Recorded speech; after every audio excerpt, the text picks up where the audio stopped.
puntahan naman natin ang ating kaibigan na Lynn Perez sa ating usapang pangkalusugan. Lynn, good morning. Hi, Kong. Good morning sa iyo at good morning sa ating mga kasambahay. Once again, dito na po tayo sa ating segment, Usapang Pangkalusugan. Ngayong umaga, mga kasambahay, or last June 14, ipinagdiwang po ng World Health Organization at ng ating Department of Health or DOH ang World Blood Day. Yun nga po yung nakalipas na June 14, 2 days ago lang.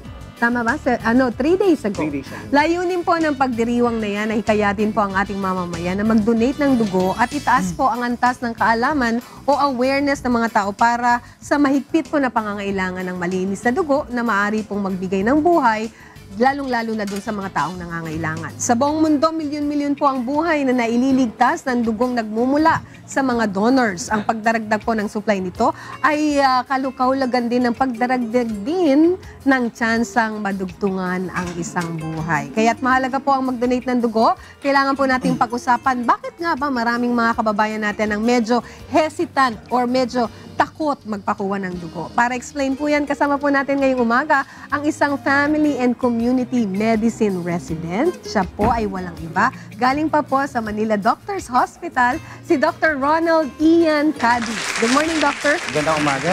And welcome sa Good Morning Kuya. Magandang umaga. Your first time. Yes, it's my first time po. Yeah. Okay. Pag-uusapan natin dugo. Yes, Yeah. exactly. But unahin na natin yung katanungan na, ano po ba ang iba't ibang uri ng tipo or types ng dugo? So regarding sa mga types ng blood natin, meron tayong type A, type B, type AB, tsaka type O. No? Ang type O, that's the universal donor na tinatawag natin. So ibig sabihin nito, pwede kang magbigay ng dugo para sa lahat.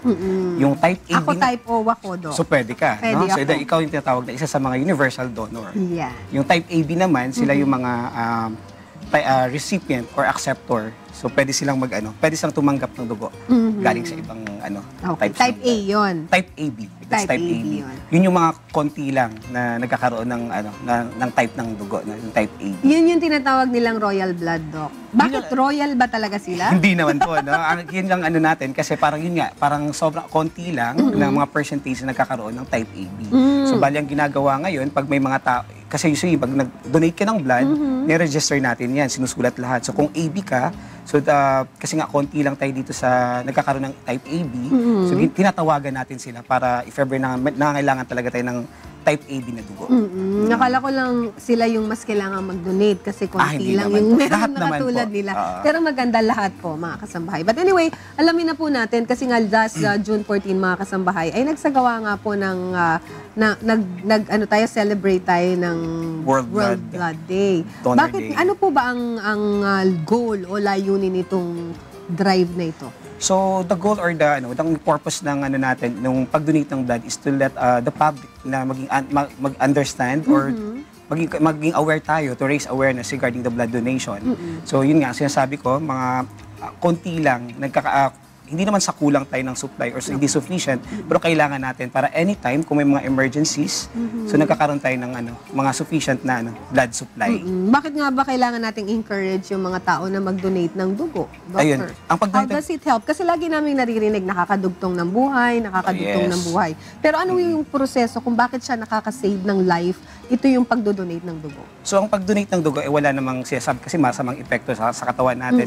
Bagkus ito ay nakakatulong para maging malusog yung katawan natin. So dyan papasok yung bakit may mga benepisyo ba na nagkakaroon na kung mag-donate tayo ng blood. No? So yung pagtanggal sa amin ng dugo, may benefit pala May benefits yun, Doc? yan. Oo. Unang-una, yun based sa mga eksperto, sinasabi nila na nagkakaroon, naiiwasan ang pag-atake sa puso. Okay. Yeah? Number 2, Talaga? na parang na-replenish natin yung yung RBC natin o yung pula sa dugo natin.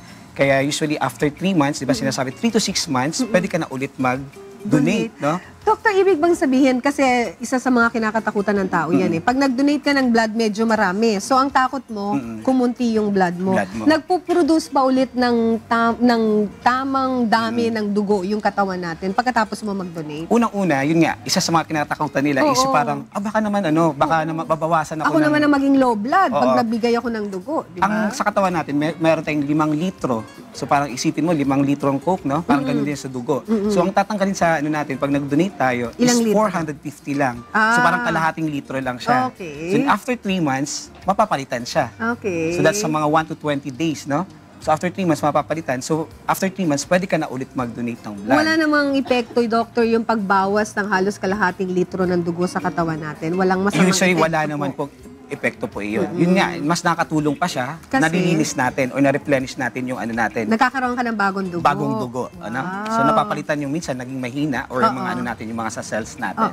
So napapalitan siya, napapalakas pa siya. Okay, maganda pala yan. At ano pa po, yun nga yung tinatanong kong proseso. Process. Di ba, pagka nangangailangan ng dugo ang isang tao, pwedeng isalin yung dugo namin sa kanila para mabuhay sila sa ganung oo. pagkakataon. Yun yung ginagawa natin ngayon. No? So parang donate blood to save lives, no?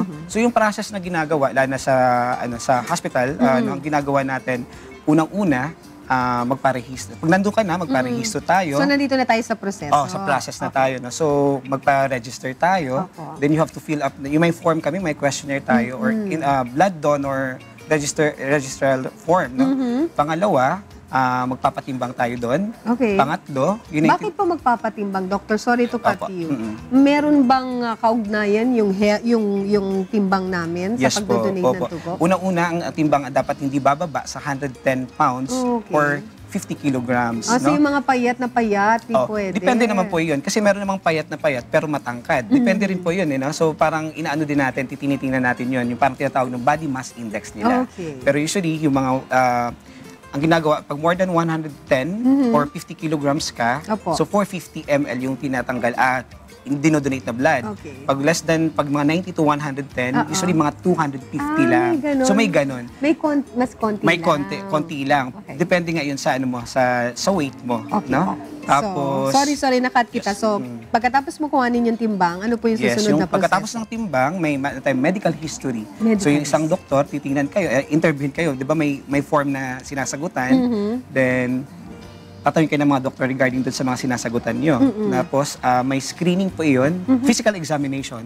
No? Titingnan kung may mga lesion, may mga sugat-sugat, may mga lahat po sa tiyan, titingnan din po yun sa puso, titingnan saka sa lungs po. No? Parang yun, kasama sa physical So, examination. maganda yun. Pwede mo ma-discover kung may sakit ka kasi minsan hindi ka nagpapacheck up regularly. Yes, pwede rin po. Parang may mini physical examination and medical history Ang na ganda tinatawag. naman yan. So dahil lang doon, pwede rin na hindi makapag-donate ng blood dahil lang po. Dahil Pag may doon. nakita po tayong problema. Talking about screening, Doctor, Yes, kasi may mga sinasabi sila na pagka meron ka pong mga iba't ibang sakit, Yes. tulad po ng high blood pressure Yes. or kaya diabetes, Oo. sinasabi nila one of the reasons kung bakit hindi sila makapag-donate dahil may sakit sila. Yes. Tama ba yun? Totoo ba yun? So regarding sa screening test, so after yung medical history and PE, di ba may screening test tayo. Una-una, yung sa blood type natin, makukuha na, yung kukunan ka ng dugo, blood type and also the hemoglobin natin. Kasi kung mababa, hindi rin. Tapos screening test, like for example, sa Hepa B, Hepa C, syphilis, pag tinatawag malaria, and HIV, which is very important din. No? Tapos yung sa mga ano naman, isa din sa mga ano natin, yung qualification, yung tinatanong natin na kung may diabetes sa isang tao. Regarding sa diabetes, pwede naman mag-donate as long as hindi ka insulin dependent. No, ibig sabihin, hindi ka okay. nag-insulin. No? Kasi karamihan nga nag-insulin na, so bawal po sila. Tapos yung mga, as long as yung diabetes din, as long as controlled din po yung diabetes niyo. Gano'ng katagal yung proseso, Doc? Kasi nakita natin sa likod, may mga bags na tayo ng Yes, dugo na i-dinodonate. Medyo malaki siya. So parang dami, no? Oo, parang ang yun nga, dami. Sinasabi natin parang kalahati.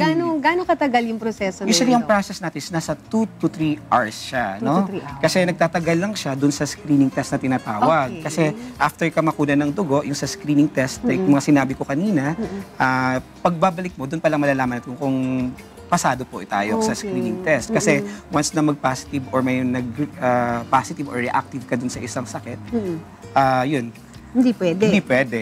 Pero hindi lang hanggang doon lang, no, na parang pag positive ka, hanggang doon lang. So may ginagawa kami na para, ginagawa natin is kinakausap natin yung pasyente. Tapos may counseling tayong tinatawag. Ganun. Doon pumapasok yung counseling. Okay. No, na, regarding, for example, you're Hepa B positive, no? And also HIV positive. So, yung ginagawa kasi, screening test lang yun. After that, may confirmatory pa na ipapagawa sa'yo. Then aside from that, yung counseling na tinatawag. Ayan. Doc, may nakikita kasi ako mga nagdo-donate na may hawak silang bola. Yes, Kasi di ba oo. medyo matagal yung proseso? Yes. Mga 1 hour ba yun? Yung, Hindi, yung sa pag- yung talagang in-extrakan ka na ng dugo? Yung 2 to 3 hours na sinasabi ko. Ganyan, Doc, oh. Hawak silang bola. Para mas ano natin yung blood. Pero usually, pagkuha ng dugo, mga 10 minutes lang po 10 yun. minutes Or lang less siya. pa, pwede pa. So 10 minutes lang siya, makakakuha na siya ng 500. Sandali mabilis lang pala. pagkuha. Pero yung ano lang, yung sa screening lang tayo nagtatagal. May mga fasting ba dyan, doctor, before the blood donation? Kailangan bang usually- di ka kumakain bago? Usually wala naman tayong fasting, pero sinasabi nila mas maganda na i-avoid lang natin yung mga fatty foods, no? Kasi pwede kasi during that time na mas malakas tayo or kahit sa gabi pa bago low fat meal lang tayo para hindi tayo magkakaroon sa blood system natin ng mas maraming fats. Sabi nila, bawal daw pagpuyat. Bawal pag parang ako na. Parang ikaw ngayon, bawal ka mag-donate ng dugo. Kasi galing pa sa duty si doctor eh. Pero bawal di ba daw? Yun, isa sa mga ano kasi is bawal. Pagpuyat. Usually you have enough rest and sleep, no? That's 6 to 8 hours dapat po tayo. Para sa mga babae po daw, yung may mga buwan ng dalaw, bawal. Ayun, din bawal daw. din po iyon sa mga nagdadalang tao. Kasi syempre, kung may buwan ng dalaw, nababawasan din po tayo. Baka mas lalong manghina po tayo. Tsaka bawal uminom ng mga alak Oo, before, yun. So, a night before. So, no alcohol intake nga. 24 hours prior to blood donation.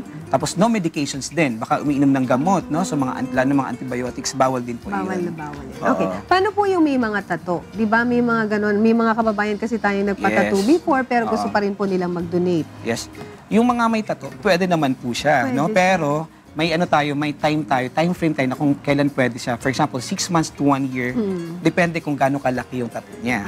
Tapos may sinasabi nga na hindi lang po depende po iyon. Doon, dapat tingnan natin kung lehitimo, kung saan ka nagpapatattoo. Di ba may mga ganun na ngayon na di na basta-basta. Yung credible. Yung credible. Tapos isa pa, aside from credible, dapat baka yung mga, di ba, dinidispose. Nakikita, dapat disposable yung mga gamit nila.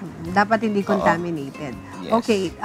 Kanina pinag-usapan natin yung before ka mag-donate ng dugo. Yes, Ngayon, nakapag-donate ka na 10 minutes after, nag-pump-pump yung dugo dyan sa iyong blood at nakapag-donate ka. Ano naman po ang mga bawal gawin? Sabi nila, Doc, bawal daw kaagad yung tumayo ka kaagad kasi mahihilo ka daw. No? So, Oo. bawal mag-stoop down din, yung parang diretsong Tutungo. yuko. Kasi pag nasa blood, may kita mo naka-recline kayo, no? Opo. So, parang nakataas yung paa mo. Tama. So, kasi isa po yun. Tapos, bawal, after ka mag-donate ng blood, after ka makunan ng dugo, Oo. hindi basta-basta tatayo. Opo. So, mga 20 to 30 minutes, pagpapahinga ka muna. So nakahiga ka, Yes. nakahiga ka muna Naka-rest ka muna doon. Binibigyan din sila ng inumin, Doc, ng mga After. juice. Yes, after. di ba? Opo. Kailangan have enough fluids like water and juices. So definitely kailangan uminom. Yes, kailangan uminom. Pagkatapos mo ba na mag-donate ng blood, pwede ka na mag-drive, pwede mo nang, after makapagpahinga ka na, of course, an hour or two, pwede ka na bang muling bumalik dun sa mga regular Normal, routine mo? As long as bawal lang po yung mga strenuous activities na tinatawag. Like for example, avoid tayo ng mga mag-lift ng heavy objects. Lalo na yung part na kung saan ka nakunan ng dugo. No? Tapos avoid din tayo mag-drive, lalo yung mga nagda-drive ng malalaking truck. Mga bus, no? Wag muna. Wag muna. Sana at least mga 12 hours, no? At least Tapos 12 dapat nakapag-rest ka talaga. Ayun. So after mo, kailangan pala day off ka pag nag-donate ka ng dugo. Ayun, Para mas maganda makapagpahinga sana, ka pa no? rin. Para makapagpahinga ka. Oo. Tapos avoid din natin yung mga kung for example, nagkakaroon ka ng mga swelling, di ba? Nakunan ka ng dugo, pwedeng magkaroon ng pamamaga. So, ang gagawin natin doon, pwede tayong warm compress lang doon. Cold compress for the first 24 Matindi hours. pa rin ba ang pangangailangan natin ng dugo sa Pilipinas? Matinding, kailangan pa rin natin ng... Kailangan. Kaya ngayon, nagkakaroon tayo ng mga bloodletting or blood drives, no? Kung sa lahat ng parte ng natin sa mundo, hindi lang sa Pilipinas. Correct. Okay, kaya in that note, ating imbitahan ng ating mga kasambahay na mag-donate ng dugo. Ako nakapag-donate na po ako. Very happy and proud donor po ako. Kaya lang kailangan ko ulitin kasi last year pa. Every 6 months yan, di ba, Doctor? 3 to 6 months 3 pwede to na 6 tayo months pwede na mag-donate. tayo ulit magdugo. Okay, ayan po ang ating mga kasambahay. Imbitahan niyo po Ay, na mag-donate ng dugo. Okay? So, aside from saving lives in donating blood, no, inaanyahan namin yung lahat na sumali sa aming bloodletting or blood drive this coming June 25. So sa Manila Doctors Hospital, sa main lobby namin, meron kaming bloodletting or blood drive, no. So every month nagkakaroon kami ng bloodletting. So yun. Yun. Every third Sunday of the month. Third week. Nandun, Third week, yun. Ano po yun, in-schedule po namin yun. No? Yes. So lahat po tayo pwedeng sumali po dun sa blood drive or bloodletting. Ayan, let's join them mga kasambahay. Salamat po na marami at ang mga doctors po ng Manila Doctors Hospital ay makakasama naman po natin sa upcoming event natin ng ating 10th year anniversary dyan po sa World Trade Center. Isa po sila sa makikisa sa pagsasagawa po ng libreng konsultasyon dyan po sa ating medical mission this coming anniversary. anniversary natin. June 25 and 26. Okay. Ay, 26 lang 26 pala sa kayo. inyo. Okay. Alright, salamat po na marami. Of course, Dr. Ronald Ian Cabis, ang Family and Community Medicine Resident ng Manila Doctors Hospital. Back to you, Will.